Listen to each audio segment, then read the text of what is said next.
Hi, this is Gila.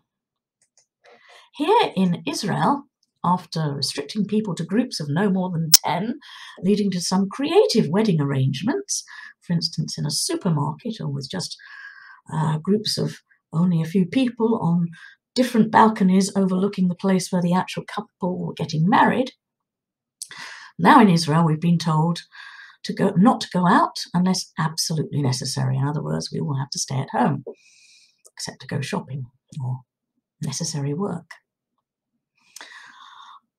I'm just going out to do necessary shopping at the moment, and last time I went I was one of only 3 people wearing a mask out of many other shoppers around, and I wore plastic gloves as well. Perhaps that was a little excessive, but I've had a bad cough a lot of the time for the past week. I've still got it. I'm a bit hoarse at the moment, and my husband and I have both had what feels like a mild cold during that time, though without any fever.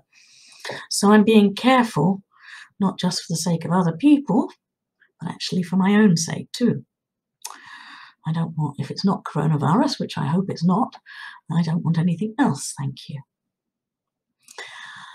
Actually, a couple of weeks ago, my husband and I had a short break in the north of Israel, and I walked around Caesarea harbour with lots of amazing Roman ruins, and there were actually quite a lot of tourists around, although I did try and be careful.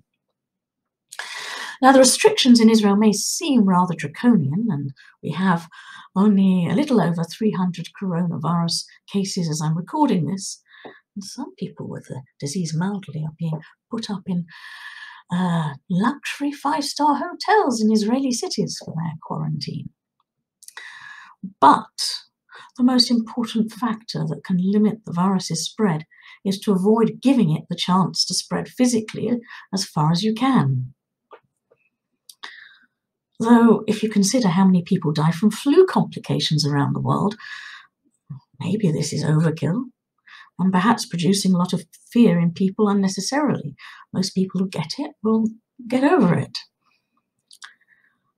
Though elderly people are definitely more likely to die from coronavirus than young people who seem to be less affected by it. But the fear of the unknown has struck. Suddenly we are in a world where all the certainties certainly most of us normally took for granted have been blown to pieces. Here in Israel, most of us with any degree of spiritual or religious belief do feel there is a difference in the very air around us. And personally, I found after only 1 or 2 trips out of several to Israel, starting about 18 years ago or so, that I was simply yearning the whole time I was back in England to be in Israel, especially Jerusalem, where the Jewish temples once stood, that the very air in England now seemed harsh and heavy, and that in Israel I felt more whole and alive and at home. Some very deep spiritual experiences happened to me in Israel, and in the end, I simply moved here with just 2 suitcases in 2004. Life was very hard for a number of years, but nowadays I'm in a good place. Although I loved the British countryside and I miss it very much, though Israel is perhaps more of an alive, happening and young kind of place, also a bit rougher in some ways than in Britain. The weather's not bad either, though in the summer it does get a bit hot for a long time. But I'm not alone in finding I can no longer actually live anywhere else but Israel. Here it seems that life is almost designed to force you in the end to rely on a greater force around us, the creator ultimately of the whole amazing universe in which we live. I'm not just talking about the political situation. For instance, we only get rain in the winter months, and we pray for rain during that time. Without it, we would not have survived in the past here.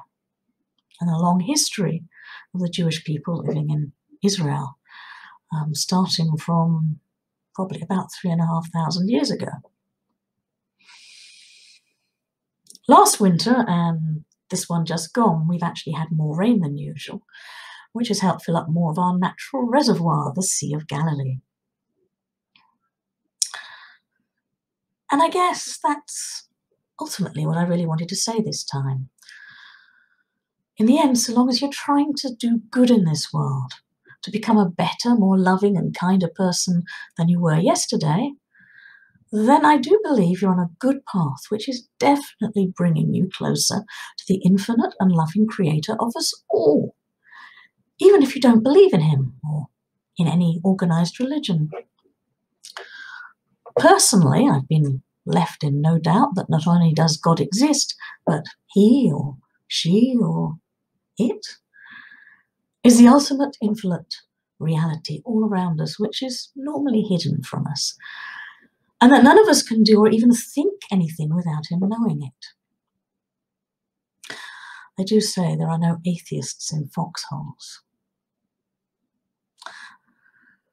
That if you're facing death in the face, you are more likely to want to start praying, even if you never did so before.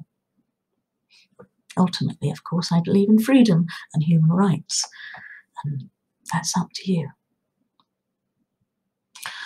But ultimately, I have no doubt that God is in control, however limited our finite understanding, especially when it comes to suffering and our inevitable death, whether it's tomorrow or 50 years from now. Perhaps this enforced break, this enforced acceptance that none of us is really in control of what may happen to us in the future, that even every breath we take, every beat of our heart is essentially a miracle, as is so much in the world around us.